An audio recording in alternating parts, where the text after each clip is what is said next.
Kennedy votes no. Mrs. McIver. No. Mrs. McIver votes no. Ms. Johnson. No. Ms. Johnson votes no. Mr. Hernandez. No. Mr. Hernandez votes no. Ms. Poe. No. Ms. Poe votes no. Mr. Walkinshaw. No. Mr. Walkinshaw votes no. Mr. Carter. Mr. Green of Texas. Green of Texas votes no. Mr. Green of Texas votes no. Are there any members who have not been recorded that wish to vote? Clerk, how am I recorded? The chairman has not yet been recorded. Chairman votes aye. Chairman Garbarino votes aye. Report to tally. Mr. Chairman, on that vote, there were 14 ayes and 12 noes. Motion is agreed to, and motion to table is agreed to. Mr. Chairman, I have a unanimous consent request. If now is a good time. Gentlemen, you see request? Yes. I'd like to introduce a December 2nd article from the Los Angeles Times entitled "Attacks on ICE Up 1,000%. Trump Administration Claim Not Backed Up by Court Records." And I have one more as well. It's an NPR article. White House claims more than 1,000% rise in assaults on ICE agents. Data says otherwise. Without objection. Carlos, you ready? You want to ask questions? Gentleman now, gentleman from Tennessee, Mr. Ogles, is now recognized for 5 minutes of questions. Well, thank you, Mr. Chairman, and to the witnesses.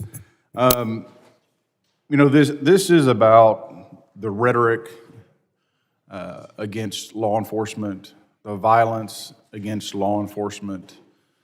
This isn't about ICE. This isn't about deportations or the Secretary doing her job, securing the border, and deporting those who are here illegally. Mr. Yos, looking at your testimony, it was 2023 that we hit a record number of shootings, 378 against law enforcement. Is that correct? Yes, sir. 46 killed and 118 ambush attacks. And that was before President Trump was in office. Yes, sir. This issue has far more to do with than politics. Absolutely. This spans over 7 years of quantitative data, and that's only since we've been recording. It's been before that. This has been growing and something that we need to address. And then one of my colleagues on the other side had the audacity to claim that Homeland Security was the biggest threat to our country and to our safety. That pisses me off. That is reckless. That is dangerous.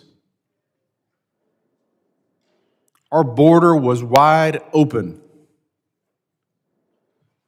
The Biden administration was allowing us to be invaded by murderers, rapists, drug traffickers, child traffickers, and if an ICE agent needs to wear a mask to protect his or her family, then so be it.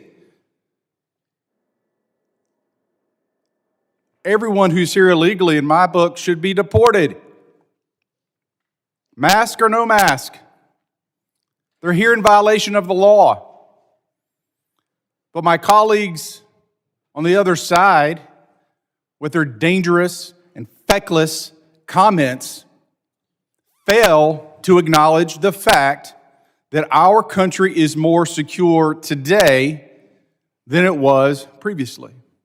In fact, if you look at the trend lines for shootings against officers, they're down compared to 2023, and praise the Lord, and hopefully it will remain.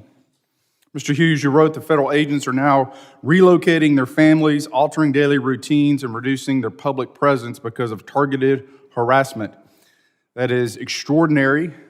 Agents having to uproot their families, literally having to change routines because of rhetoric, because of dangerous comments.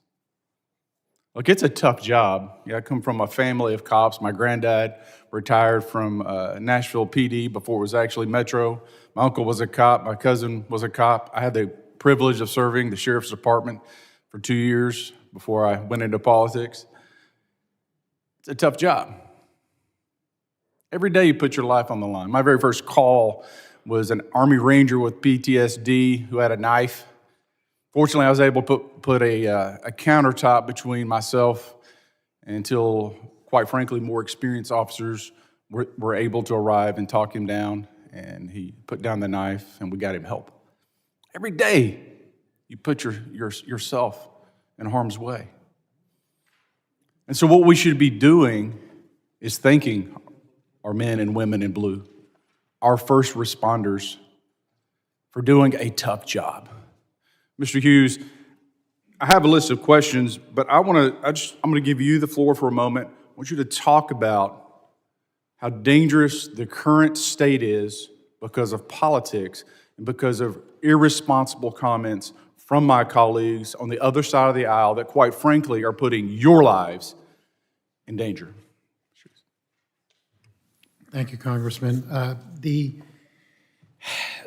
Thank you for your service as a police officer. And those who are police officers, we understand. And what do we say when we're thanked for things? Usually, I'm just doing my job. And those of us who aren't police officers, we know somebody or have family members, and we want them to be protected, our family to be protected, our mothers, fathers, spouses, children. And when we get the anti-law enforcement rhetoric fueling the violence, that's unacceptable. And I think that we could all agree on that basic premise that any anti-law enforcement rhetoric should be bad because we are the ones that are out there enforcing the laws that Congress makes, and the laws that are on the books. And we are charged with abiding by the rule of law and executing our duties and our oath to uphold the rule of law. And we are just in an environment that is so toxic we need to get back to. Thank you, sir. Mr. Chairman, my time has expired. I yield back. Gentleman yields back. I now recognize the gentleman from New York,